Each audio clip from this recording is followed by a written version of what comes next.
kind of like inherit his data and analyze it. So this happens a lot, right? You might come into a project kind of at a later stage, but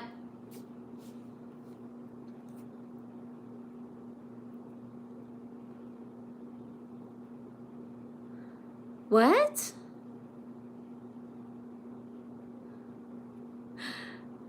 According to her, I'm mega rich, so I'd rather be here. Oh, yes.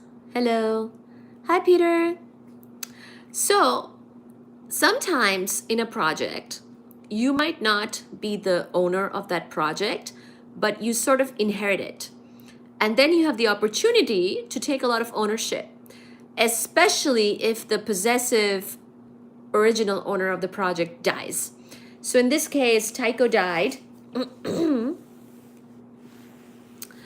And so initially Kepler was frustrated by Tycho's reluctance to share his data. However, Kepler soon had complete access to Tycho's observations. In October of 1601, less than 2 years after Kepler arrived in Prague. So pretty much Kepler didn't have to wait very long, because after 2 years of arriving in Prague, Tycho died and Kepler was appointed his successor as imperial mathematician.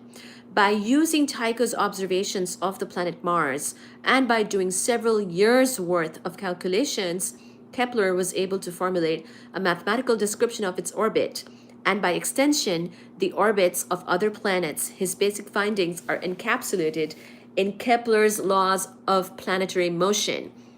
Excellent, just amazing. Can you believe this? Tycho is the one who collected all the data, but because due to destiny, fate, Kepler is his assistant, Tycho was not really sharing his data, and Tycho had sort of other ideas that may have been wrong, but it still motivated him to collect all this data, which is of immense value. And then Kepler spends several years with it, and also Kepler inherits this data and inherits his position because Tycho dies. And that's how we get Kepler's laws. Isn't that just mind-blowing how things can happen? This is just I love this story. It's sort of like this destiny change for science as well as that person. It's sort of like if Tycho had lived, I don't know what he would have done with the data, and I'm guessing eventually Kepler would have gotten a hold of it, but all the timings kind of lined up where Kepler became his assistant and inherited his position as well as the data. If he didn't have all of that data, that would have been very bad. Did Kepler pay the inheritance tax? I don't know, but yeah. I mean, come on. We got Kepler's laws of planetary motion, the first law, second law, third law. I mean, all of that. Like, remember Ptolemaic astronomy, the wrong stuff, right? Geocentric model. Then we get Copernicus. Then we get Galileo, who gives us very awesome things. But even the heliocentric model wasn't completely accurate. And then there were still people who were probably being a little bit doubtful. And so without Tycho's immense amount of data, it would have been hard.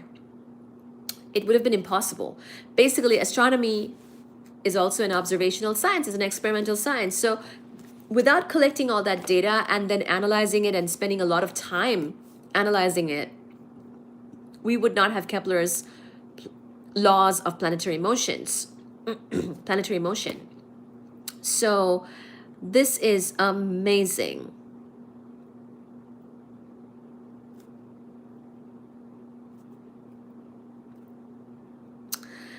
Yes, things are okay, Peter. How are you?